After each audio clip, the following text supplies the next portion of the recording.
Shalom, selamat pagi saudara yang dikasihi Tuhan. Kiranya berkat, damai sejahtera dan sukacita dari Tuhan Yesus Kristus senantiasa menyertai saudara sekalian. Sebelum kita mendengarkan firman Tuhan dan renungan, marilah kita berdoa. Tuhan Allah Bapa yang baik, kami sungguh bersyukur atas kebaikan dan kemurahan-Mu. Karena Engkau Tuhan yang selalu melindungi dan memberikan pertolongan kepada kami. Jika saat ini kami akan mendengarkan firman-Mu, kami memohon Tuhan mengurapi kami dengan Roh Kudus-Mu agar kami dapat mengerti dan memahami apa yang Tuhan sampaikan kepada kami. Dan biarlah firman-Mu selalu menuntun, membimbing kami di dalam kami menjalani kehidupan ini. Terima kasih ya Tuhan. Di dalam nama Tuhan Yesus Kristus kami berdoa. Amin. Saudara yang dikasihi Tuhan, bacaan firman Tuhan saat ini diambil dari Injil Matius pasal 21 ayat 31. Demikian sabda Tuhan. Siapakah di antara kedua orang itu yang melakukan kehendak ayahnya? Jawab mereka, yang terakhir. Kata Yesus kepada mereka, Aku berkata kepadamu, sesungguhnya pemungut-pemungut cukai dan perempuan-perempuan sundal akan mendahului kamu masuk ke dalam kerajaan Allah. Tema renungan saat ini adalah jadilah pelaku firman. Saudara yang dikasihi Tuhan, ada seorang ayah yang mempunyai dua orang anak dengan karakter yang berbeda. Anak yang sulung selalu berkata ya pada perintah-perintah sang ayah. Tetapi anak yang bungsu seringkali menjawab tidak pada perintah-perintah sang ayah. Suatu hari sang ayah berkata kepada si sulung, Anakku, pergi dan bekerjalah hari ini ke kebun anggur kita. Anak sulung itu menjawab, ya Bapa. Anak sulung itu menjawab, ya. Tetapi ia tidak pergi ke kebun anggur seperti yang diperintahkan oleh ayahnya. Ketika sang ayah bertemu dengan si bungsu yang suka membantah, ia juga memerintahkan hal yang sama.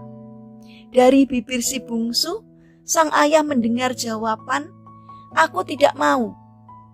Tetapi setelah berpikir-pikir, maka menyesallah si bungsu dan ia pun pergi ke ladang untuk bekerja sesuai dengan perintah ayahnya. Siapakah di antara kedua anak itu yang melakukan kehendak ayahnya? Itulah pertanyaan yang diajukan oleh Tuhan Yesus kepada orang Farisi. Setelah mereka menanyakan tentang kuasa manakah Yesus melakukan tugas pelayanannya. Selanjutnya Tuhan Yesus memperbandingkan mereka dengan orang-orang berdosa seperti pemungut-pemungut cukai dan perempuan-perempuan sundal. Kalimat yang diucapkan Tuhan Yesus itu berbunyi demikian. Aku berkata kepadamu, sesungguhnya pemungut-pemungut cukai dan perempuan-perempuan sundal akan mendahului kamu masuk ke dalam kerajaan Allah. Sebab Yohanes datang untuk menunjukkan jalan kebenaran kepadamu dan kamu tidak percaya kepadanya. Tetapi pemungut-pemungut cukai dan perempuan-perempuan sundal percaya kepadanya. Dan meskipun kamu melihatnya, tetapi kemudian kamu tidak menyesal dan kamu tidak juga percaya kepadanya. Saudara yang dikasihi Tuhan, mengapa Yesus membenarkan pemungut-pemungut cukai dan perempuan-perempuan sundal daripada orang-orang Farisi? Apa yang membuat pemungut-pemungut cukai dan perempuan-perempuan sundal itu lebih layak daripada orang Farisi? Karena pemungut cukai dan perempuan-perempuan sundal itu mau percaya dan mau bertobat setelah mendengarkan apa yang dikatakan oleh Yesus. Sekalipun tadinya mereka adalah pemberontak-pemberontak.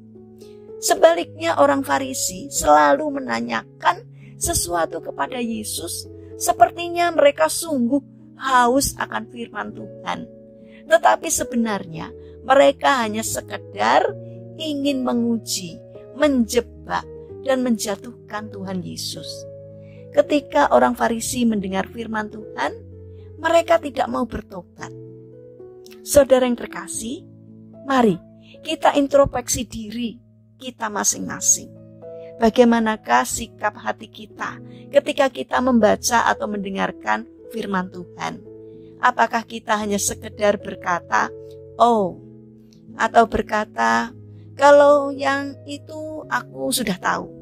Atau apakah kita memberikan respon serta mengambil tindakan untuk bertobat ketika ditegur oleh firman Tuhan? Jangan keraskan hati kita.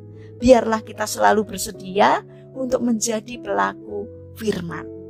Saudara yang terkasih, mari kita bangun karakter untuk mau tunduk melakukan firman Tuhan. Tidak hanya menjadi pendengar saja, melainkan menjadi pelaku firman. Mari kita berdoa. Tuhan Yesus yang baik, kami bersyukur karena hari ini kami diingatkan kembali supaya menjadi pelaku firman, bukan hanya sekedar mengetahuinya saja. Kami juga mendoakan bagi saudara-saudara kami yang mengalami kesulitan hidup, kiranya Tuhan berkenan untuk hadir, menolong dan memberkati mereka. Bagi saudara-saudara kami yang sakit, kiranya Tuhan berkenan untuk hadir, menjamah dan menyembuhkannya. Kami juga ingin menyerahkan untuk seluruh aktivitas kami sepanjang hari ini ke dalam tangan Tuhan. Kami memohon Tuhan yang menolong, yang menyertai kami, sehingga setiap aktivitas, karya apapun yang boleh kami kerjakan, boleh Engkau berkati, dan apa yang kami lakukan seturut dengan kehendak-Mu. Terima kasih Tuhan, kami percaya bahwa Engkau akan menolong kami.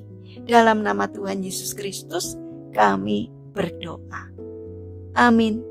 Puji Tuhan, saudara yang terkasih, kiranya firman Tuhan dan renungan hari ini dapat menjadi berkat bagi kita semua.